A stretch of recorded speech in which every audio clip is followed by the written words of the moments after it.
അത് ഏതൊക്കെയാണ്? ഒന്ന് കുടുംബ ബന്ധമാണ്. മാതാപിതാക്കളുമായിട്ടുള്ള ആ ഒരു ബന്ധം സ്ഥാപിക്കാതെ മാതാപിതാക്കളോട് അപമര്യാദയായി പെരുമാറുന്ന ആളുകൾക്ക് അള്ളാഹു ദുനിയാവിൽ വെച്ച് തന്നെ ശിക്ഷ നൽകുമെന്നാണ്. എന്നാൽ ആഖിറത്തിൽ രക്ഷപ്പെടുവോ? അവിടെയും രക്ഷപ്പെടൂല. എങ്ങനെയാണ് അള്ളാഹു ശിക്ഷ നൽകുന്നത്? ഒന്നുകിൽ അവരുടെ മക്കളിലൂടെ. നമ്മൾ നമ്മുടെ മാതാപിതാക്കളോട് മോശമായി പെരുമാറിയാൽ അതിനേക്കാളും മോശമായിട്ടാണ് നമ്മുടെ മക്കൾ നമ്മോട് പെരുമാറുക. കുടുംബബന്ധത്തിൽ നമ്മൾ വിച്ഛേദിച്ചാൽ, കുടുംബബന്ധം വിച്ഛേദിച്ചാൽ, കുടുംബബന്ധങ്ങളിൽ വിള്ളലുണ്ടാക്കി പിണക്കവും പ്രശ്നങ്ങളും ഉണ്ടാക്കിയാൽ ദുനിയാവിൽ തന്നെ അനുഭവിക്കുമെന്നാണ്. ദുനിയാവിൽ തന്നെ അനുഭവിക്കാത്തവർ മരിച്ചു പോകൂല എന്നാണ്. അതുകൊണ്ട് കുടുംബബന്ധത്തിന്റെ കാര്യം, മാതാപിതാക്കളുടെ കാര്യം വളരെ ഗൗരവത്തോടെ, വളരെ ശ്രദ്ധയോടെ നമ്മൾ ശ്രദ്ധിക്കേണ്ടതുണ്ട്. ദുനിയാവിലും ആഖിറത്തിലും അല്ലാഹു ശിക്ഷ നൽകുന്ന തെറ്റാണത്. രണ്ടാമത്തെ തെറ്റ് വ്യഭിചാരമാണ്. വ്യഭിചരിച്ചു പോയ ആളുകൾക്ക് അല്ലാഹു ദുനിയാവിലും ആഖിറത്തിലും ശിക്ഷ നൽകുമെന്നാണ്. അതാണ് വ്യഭിചരിച്ച ആളുകൾക്ക് അല്ലാഹു എയ്ഡ്സ് നൽകുന്നത്. അത് മാത്രമല്ല, വ്യഭിചാരികളായ ആളുകൾക്ക് ജീവിതത്തിൽ സമാധാനം കിട്ടൂല എന്നാണ്. മരണം വരെ ടെൻഷനായിരിക്കും. ജീവിതത്തിൽ ഒരു തവണ വ്യഭിചരിച്ചാൽ, കുറെ തവണ ഒന്നും വേണ്ട, ഒരു തവണ വ്യഭിചരിച്ചാൽ ആ വ്യഭിചാരത്തിന്റെ പേരിൽ തൗബ ചെയ്ത് മക്കത്ത് പോയി ഉംറ ചെയ്ത് ഹജ്ജ് ചെയ്ത് അല്ലാഹുവിനോട് പശ്ചാത്തപിച്ച് മടങ്ങിയാലും ആ ഒരു വ്യഭിചാരത്തിന്റെ പേരിൽ മരണം വരെ അയാൾ ദുഃഖിച്ചുകൊണ്ടേയിരിക്കുമെന്നും മരണം വരെ അതിന്റെ പേരിൽ അയാൾക്ക് മാനസികമായ പ്രശ്നങ്ങൾ ഉണ്ടാകുമെന്നും മഹാന്മാര് പഠിപ്പിക്കുന്നുണ്ട്. രണ്ട് തെറ്റുകളാണ് അല്ലാഹു ദുനിയാവിലും ആഖിറത്തിലും ശിക്ഷ നൽകുന്നത്. ഒന്ന് മാതാപിതാക്കളോട് അപമര്യാദയായി പെരുമാറുന്നത്, രണ്ട് വ്യഭിചാരമാണ്. ഈ രണ്ട് കാര്യങ്ങൾ വളരെ ഗൗരവത്തോടെ നമ്മൾ പേടിച്ചിരിക്കേണ്ട വിഷയമാണ്. അല്ലാഹു നമ്മെ കാക്കുമാറാവട്ടെ. അല്ലാഹു നമ്മെ കാക്കുമാറാവട്ടെ. അപ്പൊ മാതാപിതാക്കളുമായുള്ള ബന്ധം ശരിയാക്കണം. അതേപോലെ മക്കളുമായിട്ടുള്ള ബന്ധം അതും ശ്രദ്ധിക്കാനുണ്ട്. മക്കളുമായുള്ള ബന്ധം അതും നമ്മൾക്ക് ശ്രദ്ധിക്കാനുണ്ട്. അല്ലാഹു തആല ആദ്യമായി മാതാപിതാക്കളോടാണ് ചോദിക്കുന്നത് മക്കളെ കുറിച്ച്. അവർക്ക് കൊടുക്കേണ്ട ബാധ്യതകൾ നിങ്ങൾ കൊടുത്തിട്ടുണ്ടോ എന്ന്. ആദ്യം മക്കളെ വിളിച്ചിട്ട് ചോദിക്കല്ല, നിങ്ങൾ മാതാപിതാക്കളെ ബഹുമാനിച്ചിട്ടുണ്ടോ എന്നല്ല ചോദിക്കുക. ആദ്യം വിളിക്കുന്നത് ഉപ്പയെയും ഉമ്മയുമാണ്. നിങ്ങളുടെ മക്കൾക്ക് പഠിപ്പിക്കേണ്ടതൊക്കെ പഠിപ്പിച്ചിട്ടുണ്ടോ എന്ന് ചോദിക്കും. അങ്ങാടകരെവിടെ? അങ്ങാടകരില്ലേ? ആ തേനൊക്കെ വേഗം കൊടുത്തോളി. ഇന്നലെ തേന് വാങ്ങാത്ത ആളുകൾ ആരാണല്ലേ? ആ തേന് പെണ്ണുങ്ങൾക്ക് ആണുങ്ങൾക്കൊക്കെ മുഴുവനും കൊടുത്തോളൂ. ഒരു 313 രൂപ വെച്ചു. ഞാൻ 501 വിചാരിച്ചാണ്. അങ്ങാടകർ പറഞ്ഞത് 313 മതി. അപ്പൊ ഒരു 313 രൂപ വെച്ച് 500 കഴിയുന്നാൽ 500 കൊടുത്തോളൂ. 313 നോക്കണ്ട. 500 കഴിയുന്ന ആളുകൾ 500 കൊടുത്തോളൂ. പെണ്ണുങ്ങളായാലും ആണുങ്ങളായാലും ഇതൊക്കെ അള്ളാഹുവിന് വേണ്ടിയിട്ടുള്ള സദഖയാണെന്ന് മനസ്സിലാക്കും. അങ്ങനെ എല്ലാവർക്കും ഒന്ന് കൊടുങ്ങൾ. ഇങ്ങനെ നടന്നിട്ടേ ഇന്നലെ വാങ്ങാത്ത ആളുകൾക്ക് കൊടുത്തോളൂ. ഇന്നലെ വാങ്ങിയ ആളുകൾക്കും ആണുങ്ങൾക്കും. അത്തിപ്പറ്റ ഉസ്താദ് എന്തൊരു ചോദ്യത്തിനാണ്. അത്തിപ്പറ്റ ഉസ്താദിനെ ഞാൻ നിങ്ങൾക്ക് പരിചയപ്പെടുത്തി തരേണ്ട ആവശ്യമില്ല. ജീവിച്ചിരിക്കുന്ന വലിയൊരു സുഫി വല്യനാണ് അദ്ദേഹം. നമ്മുടെ കേരളക്കരയും ലോകം മുഴുവൻ അംഗീകരിക്കുന്ന വലിയൊരു സുഫി വല്യൻ. അള്ളാഹു അദ്ദേഹത്തിന് ആഫിയത്തും ഇസ്സത്തും പ്രദാനം ചെയ്യട്ടെ. അദ്ദേഹം എന്തൊരു ചോദ്യത്തിനാണ്. അതുകൊണ്ട് എന്ത് ചെയ്യുക, എല്ലാവരും വാങ്ങിച്ചിട്ട് ഒരു 313 രൂപ അല്ലെങ്കിൽ ഒരു 500 രൂപ. അതാണ് ഏറ്റവും എളുപ്പം. 313 ആകുമ്പോൾ ഇത് എണ്ണി കൊടുക്കണ്ടേ? 300 എടുക്കണം, പിന്നെ 10 എടുക്കണം, പിന്നെ 3 എടുക്കണം. റിസ്ക് അല്ലേ? ഒരു 500 രൂപയ്ക്ക് വാങ്ങിച്ചോളൂ. എല്ലാവരും പെണ്ണുങ്ങളാണുങ്ങളൊക്കെ 500 രൂപയ്ക്ക് വാങ്ങിച്ചു.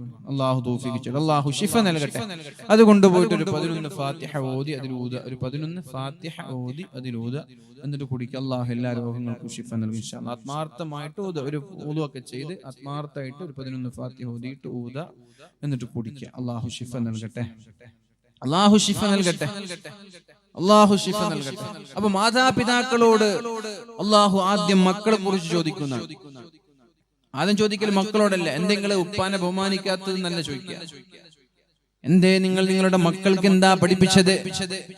മക്കൾക്കുള്ള കടമകൾ നിങ്ങൾ നിർവഹിച്ചിട്ടുണ്ടോ എന്നാണ് ആദ്യം മാതാപിതാക്കളോട് ചോദിക്കുന്നത്. അവർക്ക് ദീൻ പഠിപ്പിച്ചിട്ടുണ്ടോ? മക്കളോടുള്ള കടമകൾ എന്താണ്? അദ്ദിബു ഔലാദകും അലാ തലാത്ത് ഖിസാൽ. മക്കളോടുള്ള കടമകൾ 3 എണ്ണമാണ്. അതിലൊന്ന് ഹുബ്ബി നബിയിക്കും, നബി തങ്ങളെ സ്നേഹിക്കാൻ മക്കൾക്ക് പഠിപ്പിച്ചു കൊടുക്കണം. 2 അഹ്ലു ബൈത്തിനെ, സയ്യിദന്മാരെ, തങ്ങന്മാരെ ബഹുമാനിക്കാൻ പഠിപ്പിക്കണം. 3 പരിശുദ്ധമായ ഖുർആൻ ഓതാനും നമ്മുടെ മക്കൾക്ക് പഠിപ്പിക്കണം. ഇതാണ് അദബ് എന്ന് പറയുന്നത്. മക്കൾക്കുള്ള അദബിൽ ഒന്നാമത്തേത് നബി തങ്ങളെ സ്നേഹിക്കാൻ പഠിപ്പിക്കണം. നിസ്കരിക്കാനൊന്നും പഠിപ്പിക്കണ്ട. നിങ്ങളൊരു 5 വയസ്സുള്ള കുട്ടികൾക്ക് നബിത്തങ്ങളെ പഠിപ്പിക്കുക. 5 വയസ്സുള്ള കുട്ടികൾക്ക് നബിത്തങ്ങളെ പഠിപ്പിക്കുക. നബിത്തങ്ങൾ അവരെ മനസ്സിൽ കയറ്റട്ടെ. പിന്നെ നിങ്ങൾ നിസ്കരിക്കാനൊന്നും പഠിപ്പിക്കണം. അവർ സ്വയം നിസ്കരിച്ചോളൂ. എന്റെ ഹബീബ് കൊണ്ടുവന്ന നിസ്കാരം അതെങ്ങനെയെന്ന് അവർ സ്വയം പഠിക്കും. നബിത്തങ്ങൾ എങ്ങനെ നിസ്കരിച്ചു അതുപോലെ അവർ നിസ്കരിക്കും. അപ്പൊ അതുകൊണ്ട് നിസ്കരിക്കാനൊന്നല്ല, നബിത്തങ്ങളെ സ്നേഹിക്കാൻ ആദ്യം പഠിപ്പിക്കുക. ആ സ്നേഹം മതി. ജീവിതത്തിൽ തെറ്റു ചെയ്യാതെ ജീവിക്കാൻ അള്ളാഹുവിന്റെ ഹബീബിനെ സ്നേഹിക്കുന്ന ഒരാൾക്ക് എങ്ങനെയാണ് ജീവിതത്തിൽ തെറ്റു ചെയ്യാൻ കഴിയുന്നത്? കഴിയോ? നബിത്തങ്ങളെ ആത്മാർത്ഥമായിട്ട് സ്നേഹിക്കുന്ന ഒരാൾക്ക് തെറ്റു ചെയ്യാൻ കഴിയോ? ഇപ്പൊ നമ്മൾ ആത്മാർത്ഥമായി അകമഴിഞ്ഞ് സ്നേഹിക്കുന്ന ഒരാൾ നമ്മളോട് എന്തെങ്കിലും ഒരു കാര്യം പറഞ്ഞാൽ നമ്മളത് ഒഴിവാക്കോ, കേൾക്കാതിരിക്കോ? ഇപ്പൊ കല്യാണം ഒന്നും കഴിഞ്ഞിട്ടില്ല എന്ന് വിചാരിക്കും, എൻഗേജ്മെന്റ് കഴിഞ്ഞ സമയമാണ്. എൻഗേജ്മെന്റ് കഴിയുമ്പോൾ പിന്നെ പെണ്ണുങ്ങളോട് വല്ലാത്ത സ്നേഹമായിരിക്കും. ആണ് അവർക്ക് തിരിച്ചിങ്ങോട്ടും. അപ്പൊ അവരിങ്ങനെ എൻഗേജ്മെന്റ് കഴിഞ്ഞൊരു പെണ്ണ് പറയാണ്, നിക്കാഹ് കഴിഞ്ഞെന്ന് വിചാരിച്ചു, എൻഗേജ്മെന്റ് കഴിഞ്ഞിട്ട് മുണ്ടാനൊന്നും പാടില്ലല്ലോ. അപ്പൊ നിക്കാഹ് കഴിഞ്ഞൊരു പെണ്ണ് നിങ്ങളോട് പറയാണ്, എനിക്ക് അത് വാങ്ങിച്ചു തരണം. നിങ്ങൾ കറങ്ങാൻ പോയി, അപ്പൊ പെണ്ണ് പറയാണ്, എനിക്കൊരു ഡയറി മിൽക്ക് വേണം. നിങ്ങൾ പെട്ടെന്ന് വാങ്ങിച്ചോളൂ. എന്നാ കല്യാണം കഴിഞ്ഞ് 5 മാസം കഴിഞ്ഞാൽ പിന്നെ നിങ്ങൾ ഡയറി കൊലക്കാൻ പറയും, ഡയറി മിൽക്കല്ല.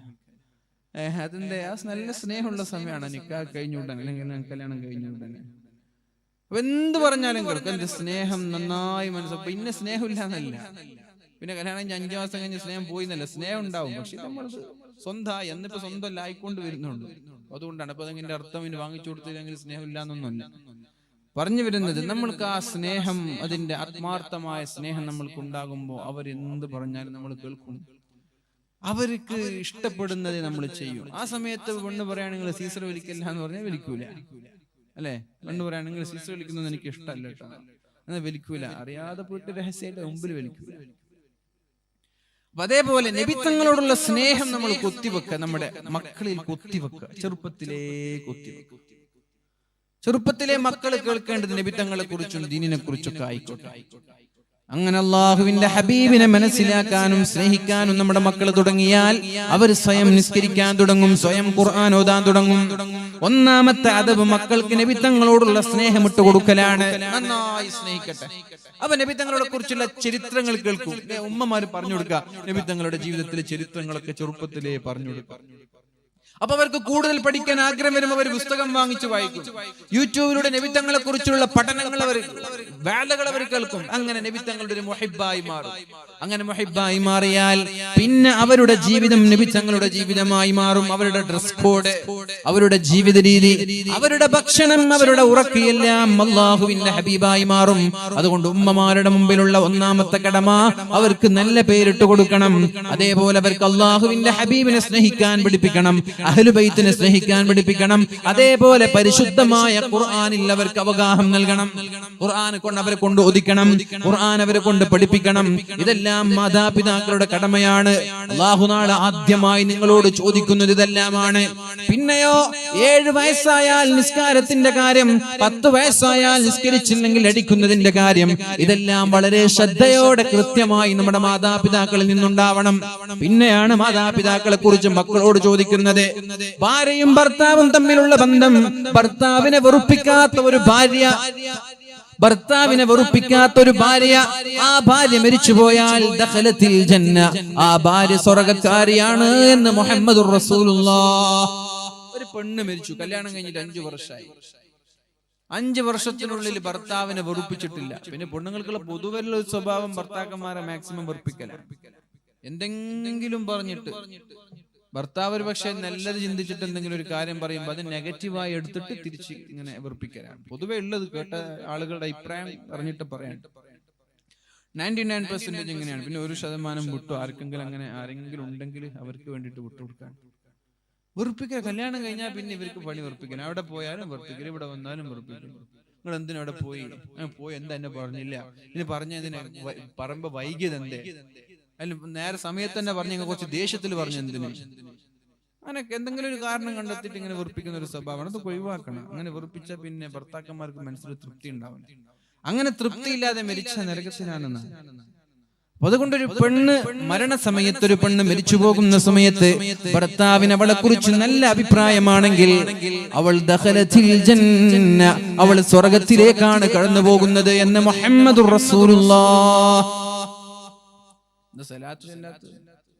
പരിശുദ്ധ റസൂലുള്ളാഹി സല്ലല്ലാഹു അലൈഹി വസല്ലമ പറയാണ്, അതുകൊണ്ട് പെണ്ണിന്റെ ഏറ്റവും പ്രധാനപ്പെട്ട കടമ എന്ന് പറയുന്നത് ഭർത്താക്കന്മാരെ തൃപ്തിപ്പെടുത്തുക എന്നുള്ളതാണ്. നിങ്ങൾക്ക് ഉമ്മ ഉപ്പൊന്നുമില്ല, നിങ്ങളത് മെയിൻറ്റെയിൻ ചെയ്യേണ്ടതില്ല. നിങ്ങളുടെ ഉമ്മയും ഉപ്പയും നിങ്ങൾക്ക് യാതൊരു എന്തില്ല, കടമയില്ല. കല്യാണം കഴിഞ്ഞാൽ പിന്നെ നിങ്ങളുടെ കടമ നിങ്ങളുടെ ഭർത്താവിനോടാണ്. ഭർത്താവിനുള്ള കടമ കല്യാണം കഴിഞ്ഞാൽ ഭർത്താവിനുള്ള കടമ ഭാര്യയോടല്ല, മാതാപിതാക്കളോടാണ്. നിങ്ങൾ നിങ്ങളുടെ ഉമ്മയും ഉപ്പയും നന്നായി നോക്കണം. നിങ്ങളുടെ ഭാര്യയെ കൊണ്ടും നിങ്ങളുടെ ഉമ്മയും ഉപ്പയും നന്നായി നോക്കണം. ആ ഒരു രീതിയിൽ ഭാര്യമാരെ കല്യാണം കഴിഞ്ഞാൽ നിങ്ങൾ ഏറ്റവും കൂടുതൽ കടപ്പെട്ടിരിക്കുന്നത് നിങ്ങളുടെ ഭർത്താവിനോടാണ്. ഭർത്താവിനോട് മോശമായി പെരുമാറിയാൽ അല്ലാഹു നരകത്തിലേക്ക് കൊണ്ടുപോകും, അതിൽ യാതൊരു സംശയമില്ല. അല്ലാഹുവിന്റെ ഹബീബ് സല്ലല്ലാഹു അലൈഹി വസല്ലം സ്വർഗ്ഗത്തിൽ ഏറ്റവും കൂടുതൽ കണ്ടത് മിസ്കീന്മാരെയാണെങ്കിൽ നരകത്തിൽ ഏറ്റവും കൂടുതൽ കണ്ടത് പെണ്ണുങ്ങളെയാണ്. യാ അല്ലാഹ്, പെണ്ണുങ്ങളെ. കാരണമൊന്നുമല്ല, ഭർത്താക്കന്മാരോട് മോശമായി പെരുമാറിയത് തന്നെയാണ് കാരണം. അതന്നെയാണ് കാരണം, വേറൊന്നുമല്ല.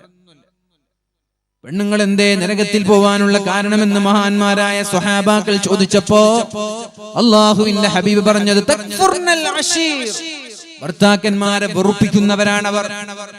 എത്ര നന്മ ചെയ്താലും അത് ഉൾക്കൊള്ളാൻ അവർ തയ്യാറല്ല. എത്ര നന്മ ചെയ്താലും അവരെ കൊണ്ട് നല്ലത് പറയാൻ അവരെ കൊണ്ട് ആവൂല.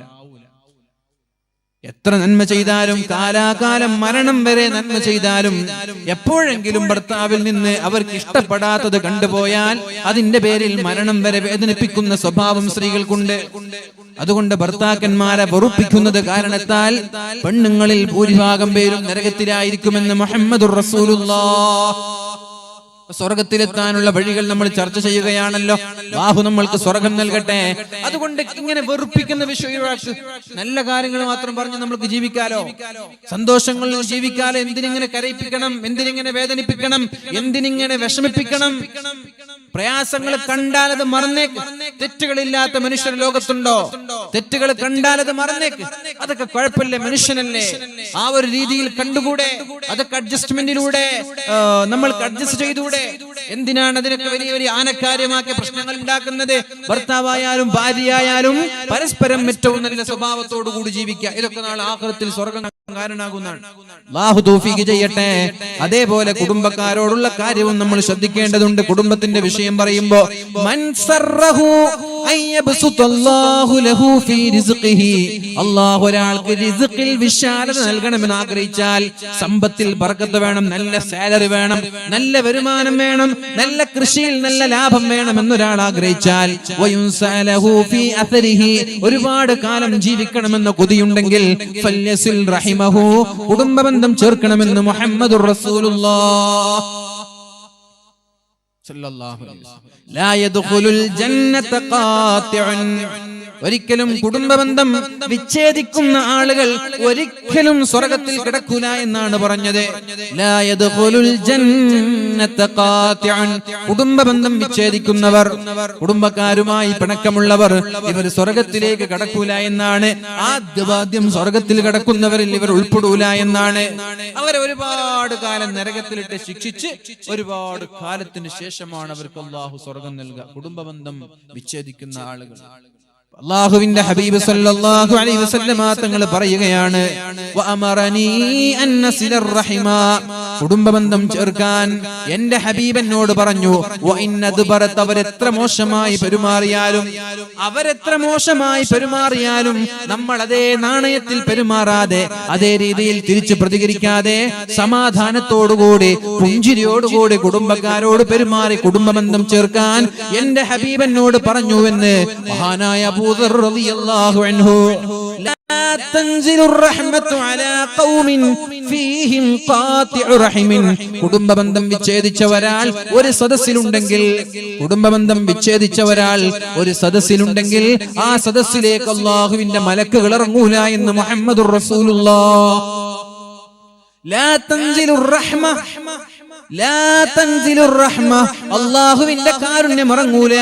എവിടെ കുടുംബബന്ധം വിച്ഛേദിച്ച ഒരാളുണ്ടെങ്കിൽ അപ്പൊ വീട്ടിൽ പിണക്കമുള്ളവരാണ്. ഭാര്യയും ഭർത്താവും പിണങ്ങിയാൽ ആ വീട്ടിൽ റഹ്മത്തില്ല എന്നാണ്. അയൽവാസികളോട് പിണക്കമുണ്ടെങ്കിൽ ഈ വീട്ടിൽ റഹ്മത്തില്ല. കുടുംബത്തിലെ അളാപ്പമാർ, മൂത്താപ്പമാർ, ജ്യേഷ്ഠന്മാർ, അനുജന്മാർ, പെങ്ങന്മാർ, സഹോദരിമാര്, അങ്ങനെ ആരൊക്കെയാണോ നമ്മുടെ കുടുംബങ്ങളിലുള്ളത് അവരുമായി പിണക്കമാണെങ്കിൽ ആ വീട്ടിലേക്ക് അല്ലാഹുവിന്റെ റഹ്മത്ത് ഇറങ്ങുകയില്ല, അല്ലാഹുവിന്റെ മലക്കുകൾ ഇറങ്ങുകയില്ല, അവരുടെ അമലുകൾ അല്ലാഹു സ്വീകരിക്കുകയില്ല. അവരെങ്ങാനും മരിച്ചു പോയാൽ ദഖലന്നാർ, നേരെ പോകുന്നത് നരകത്തിലേക്കായിരിക്കും. അതുകൊണ്ട് കുടുംബ ബന്ധം എന്ന വിഷയം വളരെ ഗൗരവത്തോടെ സൂക്ഷിക്കണമെന്ന് എന്റെ ഹബീബ് എന്നോട് പറഞ്ഞു എന്ന് മഹാനായ അബൂദർ റളിയല്ലാഹു അൻഹു അലി ഇബ്നുൽ ഹുസൈൻ തങ്ങൾ പറയുന്നുണ്ട്. അദ്ദേഹത്തിന്റെ മകനോട് പറയാണ്, യാ ബുനയ്യ ലാ തസ്ഹബന്ന ഖാതിഅ റഹിമിൻ, കുടുംബ ബന്ധം മുറിച്ചു നിൽക്കുന്ന ഒരാളെ കണ്ടാൽ അയാളുടെ കൂടെ നടക്കാൻ പാടില്ല, അയാളുടെ കൂടെ ഇരിക്കാൻ പാടില്ല, അയാളുടെ കൂടെ യാത്ര ചെയ്യാൻ പാടില്ല, അയാളുടെ കൂടെ ഭക്ഷണം കഴിക്കാനും പാടില്ല. അപ്പൊ നമ്മുടെ ചങ്ങാതിമാര്, നാട്ടിലുള്ള കുടുംബത്തിലുള്ള ചങ്ങാതിമാരുണ്ട്, ഇയാള് ഈ കുടുംബക്കാരൊക്കെ മറ്റുള്ളവരോടും മിണ്ടാതെ പിണങ്ങി നിൽക്കാൻ എന്ന് നമ്മൾക്കറിഞ്ഞാൽ, നമ്മുടെ കൂടെയുള്ള ഒരു ഫ്രണ്ട് അവന്റെ കുടുംബക്കാരുമായി പിണങ്ങി നിൽക്കുന്നു എന്നറിഞ്ഞാൽ അവനുമായിട്ടുള്ള സൗഹൃദ ബന്ധം പാടില്ല എന്നാണ് പറഞ്ഞത്. എന്തുകൊണ്ട്? ഫഇന്നീ വജദ്തുഹു മൽഊനൻ ഫീ കിതാബില്ലാഹി ഫീ സലാസതി മവാളിഅ, മൂന്ന് സ്ഥലങ്ങളിൽ ഈ വിഭാഗം ആളുകളെ അല്ലാഹു ശപിച്ചതായിട്ട് ഞാൻ കണ്ടിട്ടുണ്ട്. പരിശുദ്ധ ഖുർആനിൽ 3 സ്ഥലങ്ങളിൽ കുടുംബ ബന്ധം മുറിക്കുന്ന ആളുകളെ അല്ലാഹു ശപിച്ചിട്ടുണ്ട്. അത് ഞാൻ കണ്ടിട്ടുണ്ട്. അതുകൊണ്ട് ഒരു കാരണവശാലും അവരുമായി ബന്ധം സ്ഥാപിക്കരുത്, അവരുടെ കൂടെ യാത്ര ചെയ്യരുത്, അവരുടെ കൂടെ ഇരിക്കരുത്, അവരുടെ കൂടെ സംസാരിക്കരുത് എന്ന് മഹാനായ അലി ഇബ്നുൽ ഹുസൈൻ തങ്ങൾ പഠിപ്പിക്കുകയാണ്. എത്ര ഗൗരവമാണ്! തമാശയാണോ? എത്ര ഗൗരവമാണ്! നമ്മൾക്ക് ഇതൊക്കെ എടുക്കുന്നുണ്ടോ? ഗൗരവമായിട്ട് എടുക്കുന്നുണ്ടോ? 3 കാര്യങ്ങളായി. 4ാമത്തെ വിഷയം, വഅമറനീ അല്ലാ അസ്അല അഹദൻ ശൈആ, എന്നോട് എന്റെ ഹബീബ് പറഞ്ഞു ഒരാളോടും ഒന്നും ചോദിക്കാൻ പാടില്ല. എന്താണ് ഈ പറഞ്ഞതിന്റെ അർത്ഥം? എന്താണ്? ഒരാളോടും ഒന്നും ചോദിക്കാൻ പാടില്ല. എന്താ അർത്ഥം? വീട്ടിലെത്തിയാൽ ഭാര്യ വിളിക്കും, ഇങ്ങോട്ട് വാ. ഭാര്യ അടുക്കളയിൽ തിരക്കായിരിക്കും. എവിടെ എന്റെ മൊബൈൽ? എവിടെ? അങ്ങനെ ഭാര്യ മൊബൈലൊക്കെ തപ്പി പിടിച്ച് തെരഞ്ഞു പിടിച്ച് ഇതാ മൊബൈൽ. ഭാര്യ അടുക്കളയിൽ. കുറച്ച് കഴിയുമ്പോൾ ഇങ്ങോട്ട് വാന്ന് പറയും, എന്റെ ഗുളിക എവിടെ? നിങ്ങൾക്ക് എന്നെ എടുത്തൂടെ? നിങ്ങൾക്കൊന്ന് കുനിഞ്ഞു നിന്ന് നോക്കാനല്ലേ ഉള്ളൂ, എന്തിനാ കിച്ചണിലുള്ള പെണ്ണുങ്ങൾ വിളിക്കുന്നത്? അങ്ങനെ പാവം ഓടി വന്നിട്ട് ആ ഗുളിക എടുത്തു. കുറച്ച് കഴിയുമ്പോൾ എന്റെ കുപ്പായ എവിടെ? ഈ എവിടെ ചോദിക്കുന്ന സമയത്ത് നിങ്ങൾക്ക് തന്നെ ചെയ്തുകൂടെ? അതാ നബി തങ്ങൾ പറയും, എന്തിനാ ഈ ആൾക്കാരോട് ഇങ്ങനെ ചോദിക്കുന്നത്? ഭാര്യ നമ്മുടെ ഭാര്യ തന്നെയാണ്, അവരോട് ഇങ്ങനെ പറയരുത്. പരിശുദ്ധ റസൂലുള്ളാഹി സ്വല്ലല്ലാഹു അലൈഹി വസല്ലം സ്വന്തമായി ചെരുപ്പ് തുന്നിച്ചേർക്കുമായിരുന്നു, തുടച്ചു വൃത്തിയാക്കുമായിരുന്നു, വീടടിച്ചു വാരുമായിരുന്നു, പാചകം ചെയ്യുമായിരുന്നു, ആടിനെ കറക്കുമായിരുന്നു, അങ്ങാടികളിൽ നിന്ന് സാധനങ്ങളുമായി വീട്ടിലേക്ക് വരുമായിരുന്നു. ഇല്ലേ? ഇതൊക്കെ ചെയ്തിട്ടില്ലേ? ആയിഷ എങ്ങോട്ട് വാ, എന്റെ ചെരുപ്പ് വൃത്തിയാക്കുന്ന പറഞ്ഞത്? ആയിഷ എന്റെ കുപ്പായ അയൺ ചെയ്യുന്ന പറഞ്ഞോ? ഇല്ല. നബി തങ്ങൾ സ്വന്തം ചെയ്തിരുന്നു. നമ്മൾക്ക് കഴിയുന്ന കാലത്തോളം സ്വന്തമായി ചെയ്യണമെന്ന് മുഹമ്മദുർ റസൂലുള്ളാഹ്. പിന്നെ അലക്കാൻ സ്വന്തമായിട്ട് കഴിയുന്ന അലക്ക് സ്വന്തമായിട്ട് അലക്ക്, ഭാര്യ ഏൽപ്പിക്കണ്ട. സ്വന്തമായി നമ്മൾക്ക് ചെയ്യാൻ കഴിയുന്നതെല്ലാം സ്വന്തമായി ചെയ്യും. ഒരു ചായ വേണം, നിങ്ങൾക്ക് പോയി ചായ ഉണ്ടാക്കാം. അത് പെണ്ണുങ്ങളോട് തന്നെ പറയണമെന്നില്ല. ഒരു ചായ കൊണ്ടുപോവാ. ഈ ചായ പാവം കഷ്ടപ്പെട്ട് ഓടിച്ചെന്ന് കൊണ്ടുവന്നിട്ട് നോക്കുമ്പോ പഞ്ചസാര ഇട്ടില്ല. അപ്പൊ തുടങ്ങി ചീത്ത, നീ എപ്പോ ഉണ്ടാക്കിയാൽ എങ്ങനെ? സഹോദരിമാരും ശ്രദ്ധിക്കണം, കടമ നിർവഹിക്കാൻ വേണ്ടി പാചകം ചെയ്യരുത്. അങ്ങനെയുണ്ട് കുറച്ച് പെണ്ണുങ്ങള്, കടമ തീർക്കാൻ വേണ്ടിട്ട് നാസ്ത ഉണ്ടാക്കുക, കടമ തീർക്കാൻ വേണ്ടിട്ട് ചോറുണ്ടാക്കുക, കടമ തീർക്കാൻ വേണ്ടിട്ട് ചായ ഉണ്ടാക്കുക. ആരെങ്കിലും വിരുന്നുകാരെ സൽക്കരിക്കാന് അതിഥികളോ വന്നാലും ജ്യൂസ് ഉണ്ടാക്കണം, അത് മുറിച്ചിട്ട് കടമ തീർക്കണം. അത് വേണം. ഏറ്റവും നല്ല കൈപുണ്യത്തോടെ ഏറ്റവും സ്വാദിഷ്ടമായത് നൽകണമെന്നുള്ള ചിന്തയാണ് പെണ്ണുങ്ങൾക്ക് ഉണ്ടാവേണ്ടത്. പാചകം ചെയ്യുമ്പോൾ അങ്ങനെ ചിന്തിക്കണം. നിങ്ങൾ ഏറ്റവും നല്ല രീതിയിൽ നല്ല ടേസ്റ്റ്ഫുൾ ഫുഡ് എനിക്ക് കൊടുക്കാൻ കഴിയണം. ചായ ഉണ്ടാക്കാൻ പറഞ്ഞവര് അതെല്ലാവർക്കും അറിയാം. എന്ത് ചായ വെള്ളം തിളപ്പിക്കണം, അതിലേക്ക് ചായപ്പൊടി ഇടണം, പിന്നെ പഞ്ചസാര എല്ലാവർക്കും അറിയാം. അപ്പൊ അത് എങ്ങനെ ടേസ്റ്റ്ഫുൾ ആക്കാം? അതിൽ കുറച്ച് ഏലക്ക ഇടാം, കുറച്ച് ഇഞ്ചി ഇടാം, അല്ലെങ്കിൽ കുറച്ച് വേറെ എന്തെങ്കിലും ഇടാം, അല്ലെങ്കിൽ വെറും പാലിൽ മാത്രം ചായ വെക്കാം. നേരെ മറിച്ച് നിങ്ങൾ 5 ഗ്ലാസ് ചായക്ക് 1/2 ഗ്ലാസ് പാൽ വെച്ച ചായയുടെ പോലെ നമ്മൾക്ക് കാണുമ്പോൾ മനസ്സിലാവില്ലേ? വിരുന്നുകാരൊക്കെ വരുമ്പോ അങ്ങനെയൊന്നും കൊടുക്കരുത്. നിങ്ങളുടെ വീട്ടിൽ എന്ത് വേണം കഴിച്ചോളി. ആരെങ്കിലും അതിഥികളൊക്കെ വരുമ്പോ എന്ത് ചെയ്യണം? നല്ല അടിപൊളി നല്ല ടേസ്റ്റ്ഫുൾ ഫുഡ് കൊടുക്കണം. അതൊരു പെണ്ണിനുണ്ടാവേണ്ട സ്വഭാവമാണിത്. എന്റെ കയ്യിൽ നിന്ന് ഏറ്റവും നല്ലത് ഞാൻ ഉണ്ടാക്കുള്ളൂ. ഇതൊരു കടമ തീർക്കാൻ വേണ്ടി ചെത്തി കൊടുക്കണല്ലോ. അതുണ്ടാവരുത്. ഭർത്താവിനാണെങ്കിലും ശരി, മക്കൾക്കാണെങ്കിലും ശരി, എപ്പോഴും ഒരേ ഫുഡ്. എപ്പോ നോക്കിയാലും നൈസ്പത്രി. ഇത് കഴിച്ച് മടുത്തു പോയി. രാവിലെ എണിച്ച് തുടങ്ങും നൈസ്പത്രി. ഇപ്പൊ പാക്കറ്റ് വാങ്ങാൻ കിട്ടുന്നുണ്ട്, അവിടെ പോയിട്ട് വാങ്ങുക, എന്നിട്ട് ഭർത്താവിനെ കൊടുക്കുക. വെറൈറ്റി ഫുഡ് ഉണ്ടാക്കുക, ഡിഫറെന്റ് ടേസ്റ്റ്. എപ്പോഴും ഒരു 10 രൂപയുടെ വ്യത്യസ്തമായ ഐറ്റംസ് ഇല്ല, അതൊക്കെ ഉണ്ടാക്കുക. കറി എങ്ങനെ വ്യത്യസ്തമായ ഐറ്റംസ് ഉണ്ടാക്കുക, മാറ്റി മാറ്റി പിടിക്കും. നല്ല മനോഹരമായത് ഉണ്ടാക്കി കൊടുക്കും. വേറെ പണിയൊന്നുമില്ലല്ലോ. ഭർത്താക്കന്മാർ പുറത്തു പോയി അധ്വാനിക്കുമ്പോ അങ്ങനെ പോയി ജോലി ചെയ്യുന്ന തിരക്കൊന്നും നിങ്ങൾക്കില്ലല്ലോ. നിങ്ങളുടെ പണി എന്താ? തന്നെയാണ്. മക്കളെ നോക്കുക, ഭർത്താവിനെ നോക്കുക, വീട് നോക്കുക, പരിസരം നോക്കുക, ഏറ്റവും നല്ല ഫുഡ് നൽകുക, ഏറ്റവും വൃത്തിയോടെ വീടിനെ നിങ്ങൾ സംരക്ഷിക്കുക, ഏറ്റവും ദീനീബോധത്തോടെ ചിട്ടയോടെ മക്കളെ വളർത്തുക. അത് തന്നെയാണ് ഭാര്യയുടെ കടമ, അത് തന്നെയാണ്. അതുകൊണ്ടാണ് അത്ര പ്രോത്സാഹിപ്പിക്കാത്തത്. പെണ്ണുങ്ങൾ ജോലി ചെയ്യുന്നതിനെ പ്രോത്സാഹിപ്പിക്കാത്തത് കൊണ്ട്. രണ്ടുപേരും ജോലിക്ക് പോയ പിന്നെ ആരെവിടെ ഫുഡ് ഉണ്ടാക്കുക, ആരെവിടെ അടിച്ചു വാരാൻ, ആരെവിടെ മക്കളെ നോക്കുക, എന്നും ആള് കിട്ടൂല. പിന്നെ ആ ഒരു ബന്ധത്തിൽ അത്ര രസം ഉണ്ടാവില്ല. അതുകൊണ്ട് പെണ്ണുങ്ങളോട് പറയാനുള്ളത്, ഏറ്റവും നല്ല ഫുഡ് ഉണ്ടാക്കി കൊടുക്കാൻ നമ്മൾ തയ്യാറാവണം. പിന്നെ ആണുങ്ങളെല്ലാം അങ്ങോട്ട് പെണ്ണുങ്ങളോട് പറയണ്ട, കുറച്ചൊക്കെ സ്വന്തമായിട്ട് ചെയ്യും. എന്നോട് പറഞ്ഞു, അല്ലാ അസ്അല അഹദൻ ശൈആ, ഒന്നും ഒരാളോടും ചോദിക്കരുത്. പട്ടിണിയാണെങ്കിൽ വരെ മറ്റൊരാളുടെ മുമ്പിൽ കൈ നീട്ടരുത്, മറ്റൊരാളുടെ മുമ്പിൽ പറയരുത്. നബി തങ്ങൾ അങ്ങനെ പറഞ്ഞു. പട്ടിണിയാണെങ്കിൽ വരെ മറ്റൊരാളോട് ചോദിക്കരുത്. യാ അല്ലാഹ്, കഷ്ടപ്പെടണം, എത്ര പ്രയാസങ്ങൾ ഉണ്ടെങ്കിലും അള്ളാഹുവിനോട് മാത്രം ചോദിക്കുക, ജനങ്ങളുടെ മുമ്പിൽ കൈനീട്ടരുത് എന്ന് പരിശുദ്ധ റസൂലുള്ളാഹി സ്വല്ലല്ലാഹു അലൈഹി വസല്ലം മഹാന്മാരായ സ്വഹാബാക്കൾ അങ്ങനെ ചെയ്യുമായിരുന്നു. മഹാന്മാരായ സ്വഹാബാക്കൾ അങ്ങനെ ചെയ്യുമായിരുന്നു. എന്തിപ്പോ യാത്ര ചെയ്യാൻ, ഒട്ടകത്തിൽ യാത്ര ചെയ്യുമ്പോ കയ്യിൽ നിന്ന് വടി വീണു. താഴെ ആളുണ്ട്, അവരോടൊന്ന് പ്ലീസ് എടുത്തരൊന്ന് ചോദിച്ച് അവരെടുത്തു കൊടുക്കും. പക്ഷെ അത് ചോദിക്കൂല. അവരെന്ത് ചെയ്യും? ഇറങ്ങും, താഴെ ഇറങ്ങിയിട്ട് അത്. അങ്ങനെ നമ്മൾ ചെയ്യണം. നമ്മൾ വണ്ടിയിലാണ്, കാറിലാണ്. കാറിൽ ഇരിക്കുമ്പോഴാണ് നമ്മുടെ കയ്യിൽ നിന്ന് ചാവിയോ എന്തെങ്കിലും താഴേക്ക് വേണ്ടത്. ഫ്രണ്ട് ഇരിക്കുന്നുണ്ട് പുറത്ത്, അതൊന്നും എടുത്തരോ, ചോദിക്കരുത്. നമ്മളങ്ങനെ ചോദിക്കരുത്. നമ്മൾ സ്വയം ചെയ്യണതാണ്. മറ്റൊരാൾ അനാവശ്യമായി ഡിപെൻഡ് ചെയ്യരുത്, ആശ്രയിക്കരുത്. പരിശുദ്ധ റസൂലുള്ളാഹി സ്വല്ലല്ലാഹു അലൈഹി വസല്ലമ തങ്ങൾ സ്വഹാബാക്കളോട് ചോദിക്കുകയാണ്, 9 ആളുകൾ അല്ലാഹുവിന്റെ ഹബീബിന്റെ കൂടെയുണ്ട്. 8 7 9 ആളുകൾ നബി തങ്ങളുടെ കൂടെയുണ്ട്. അലാ തുബായിഊന റസൂലല്ലാഹ്, അല്ലാഹുവിന്റെ റസൂലിനെ നിങ്ങൾ ബൈഅത്ത് ചെയ്യുന്നില്ലേ എന്ന് ചോദിച്ചു. ബലാ യാ റസൂലല്ലാഹ്, ഞങ്ങൾ ബൈഅത്ത് ചെയ്തു എന്ന് പറഞ്ഞു. 3 തവണ ചോദിച്ചു, നിങ്ങൾ എന്നെ ബൈഅത്ത് ചെയ്യുന്നില്ലേ? അവർ പറഞ്ഞു, ഞങ്ങൾ നിങ്ങളെ ബൈഅത്ത് ചെയ്യാൻ. എന്നിട്ട് നബി തങ്ങൾ പറഞ്ഞു, ബായഅനാക യാ റസൂലല്ലാഹ്, ഞങ്ങളെല്ലാവരും താങ്കളോട് ബൈഅത്ത് ചെയ്യാണ്. ഫഅലാമ നുബായിഉക, ഏത് വിഷയത്തിലാണ് ഞങ്ങൾ എല്ലാവരും ബൈഅത്ത് ചെയ്യേണ്ടത്? ഏത് വിഷയത്തിലാണ്?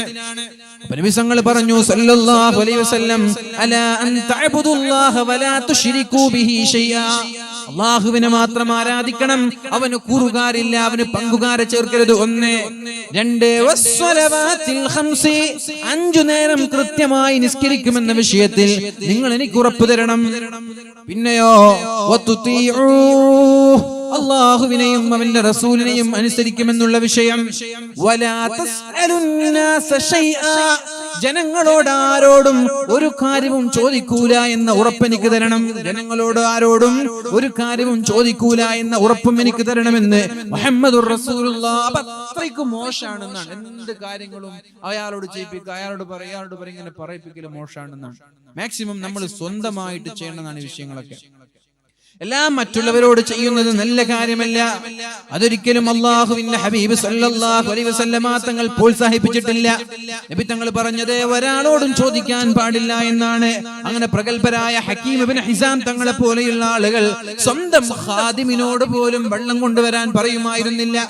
വെള്ളം കൊണ്ടുവാ, എന്തിന്? വുളൂ ചെയ്യാൻ വെള്ളം കൊണ്ടുവാന്ന് പറയില്ല. സ്വന്തം പോയിട്ട് വുളൂ ചെയ്യാനുള്ള വെള്ളം കൊണ്ടുവരും.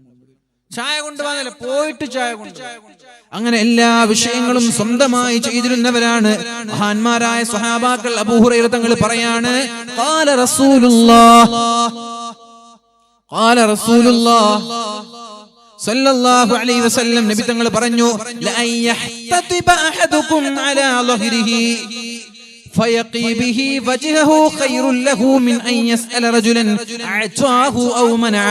നിങ്ങൾക്ക് പട്ടിണി കിടക്കുന്ന സമയത്ത് മറ്റൊരാളോട് പോയി യാചിക്കുന്നതിനേക്കാളും മറ്റൊരാളോട് പോയി ചോദിക്കുന്നതിനേക്കാളും നല്ലത് നിങ്ങൾ ഏതെങ്കിലും ഒരു കാട്ടിലേക്ക് പോയി മലമുകളിലേക്ക് പോയി ഒരു കത്തിയുമായി പോയിട്ട് അവിടെ വിറക് വെട്ടി ആ വിറക് കമ്പി കൊണ്ടുവന്നിട്ട് നിങ്ങളുടെ മുതുകിൽ ചുമന്നിട്ട് അങ്ങാടിയിൽ പോയി വിറ്റ് അതിൽ നിന്നൊരു 10, 20, 30 രൂപ കിട്ടുകയാണെങ്കിൽ അതിൽ നിന്ന് അരിയും വീട്ടിലേക്ക് ആവശ്യമായ വസ്തുക്കളും വാങ്ങിച്ച് കഴിക്കലാണ് മറ്റുള്ളവരോട് പോയി എന്നെ സഹായിക്കൂ എന്ന് പറയുന്നതിനേക്കാളും നല്ലത് എന്ന് മുഹമ്മദുർ റസൂലുള്ളാഹ്.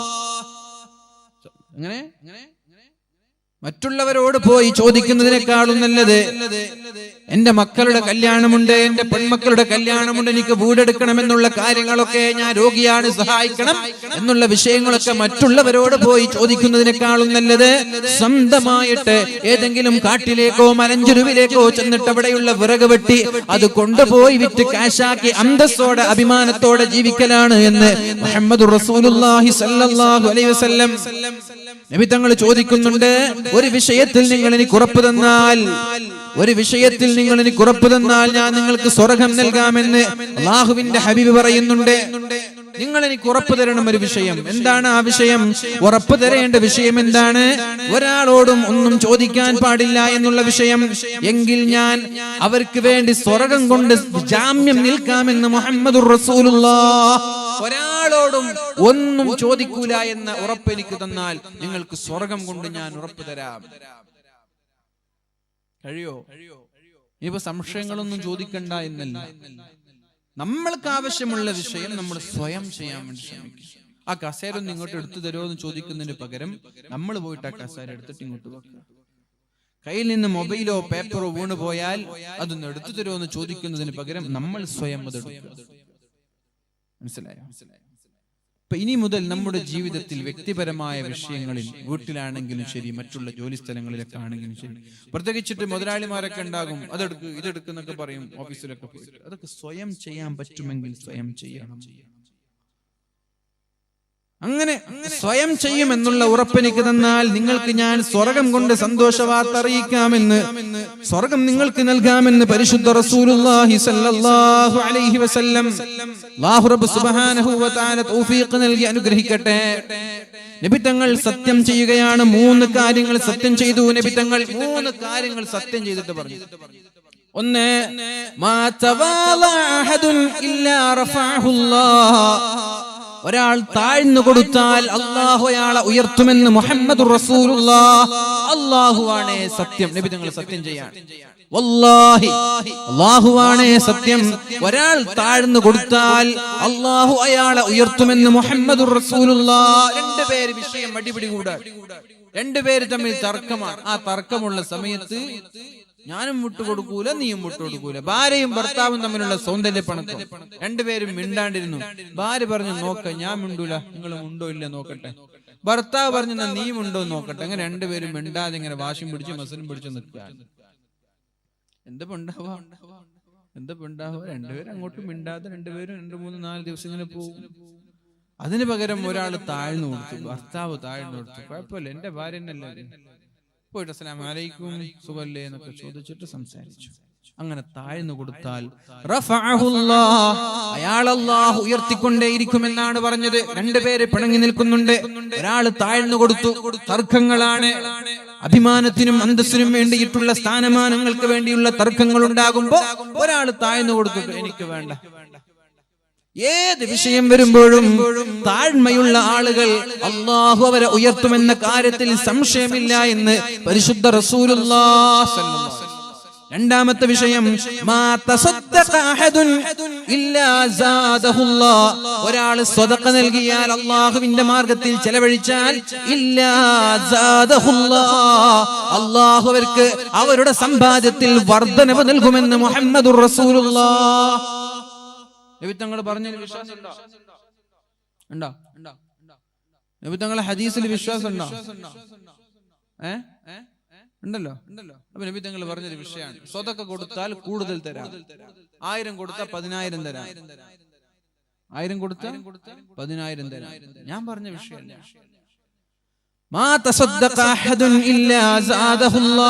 അല്ലാഹുവിന്റെ മാർഗത്തിൽ ഒരാൾ സ്വദഖ കൊടുത്താൽ അല്ലാഹു അയാളുടെ സമ്പത്തിൽ അഭിവൃദ്ധി നൽകും. സമ്പത്ത് ഇങ്ങനെ കൂട്ടി കൂട്ടി കൂട്ടി കൂട്ടി വലിയ മുതലാളിയായിട്ട് മാറും. സ്വദഖ കൊടുക്കുന്നതിനനുസരിച്ചിട്ട് മുതലാളിയായിട്ട് മാറും. കൊടുത്തൂടെ? മുതലാളി ആയണ്ട നമ്മൾക്കൊക്കെ